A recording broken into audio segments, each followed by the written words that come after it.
की धारणा शक्ति कहा जाता है। वो राजा की धारणा शक्ति अव्वल नंबर राजा, तो धारणा शक्ति भी अव्वल नंबर लक्ष्मी स्थापित हो जाती है, स्थिरियम हो जाती है या हिलती डुलती है? अभी हिलती डुलती है या स्थिरियम है? अभी स्थिरियम नहीं है, 18 में हो जाएगा, फिर स्थिरियम हो जाएगी। चैतन्य आत्मा के रूप में भी स्थिर हो जाएगी और शरीर के आधार पर ही स्थिर हो जाएगी। जिसकी यादगार है नई दिल्ली, 2-4 दिन से ये दिल्ली गेट के ऊपर वाणी चल रही है। क्या 2 गेट हैं, एक इंडिया गेट और एक दिल्ली गेट। दिल्ली गेट है दरियाओ गंध में। कैसी गंध? जहां गंदगी का दरियाओ बह रहा है। दरियाओ माने समंदर।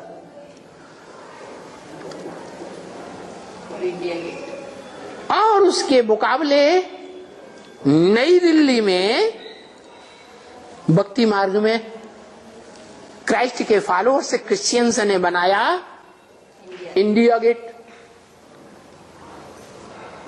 अपनी महारानी के स्वागत में भक्ति मार्ग वाले क्राइस्ट के फॉलोअर से क्रिश्चियंस ने बनाया।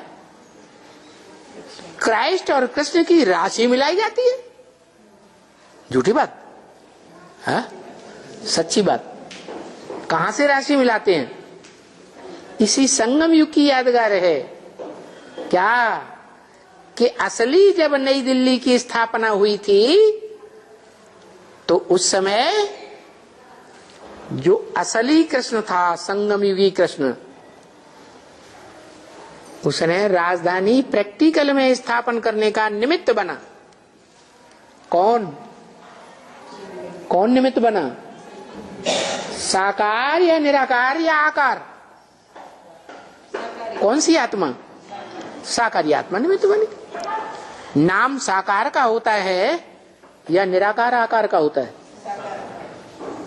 जो आकारी कृष्ण है दादा लेखराज, वो थोड़े ही कृष्ण कहा जाएगा संगम में। कृष्ण कौन कहा जाएगा? शरीरधारी का नाम पड़ता है या निराकार या आकार का नाम पड़ता है? साकार का नाम पड़ता है। तो दोनों तो एक ही हो गए फिर। बाप और बच्चे का जन्म इकट्ठा है, तो एक ही शरीर में नहीं होंगे तो क्या 2-4 शरीरों में अलग अलग होंगे? गोद में बच्चा भी वही है और शरीर भी वही है। नहीं,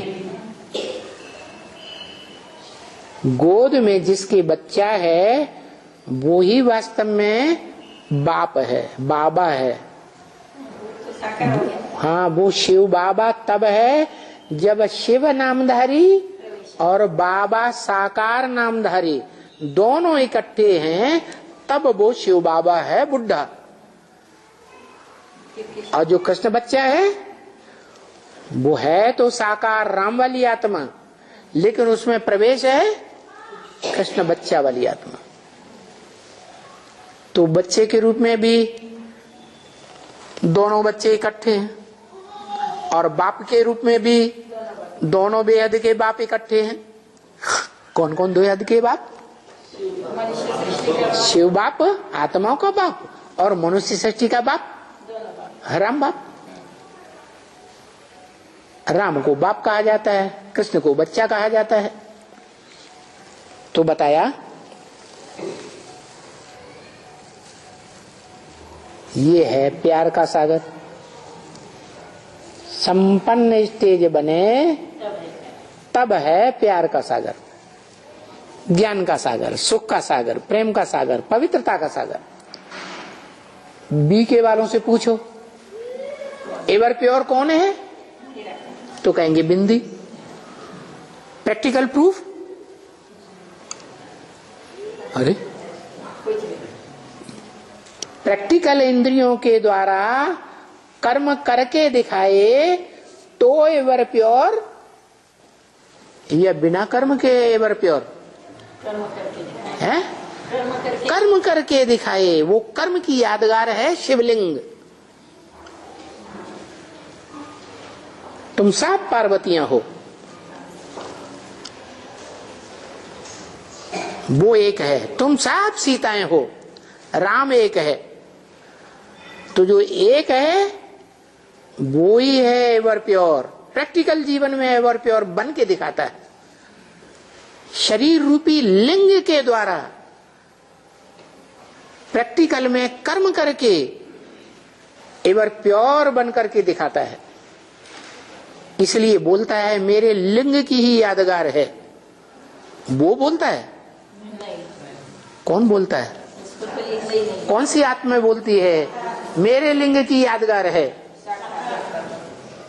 जिसमें प्रवेश किया शिवलिंग।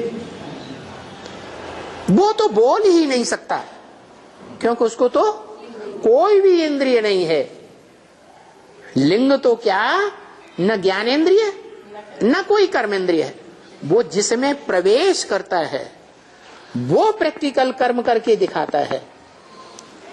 नहीं तो वो अकर्ता है या करता है? क्या है? वो तो अकर्ता है।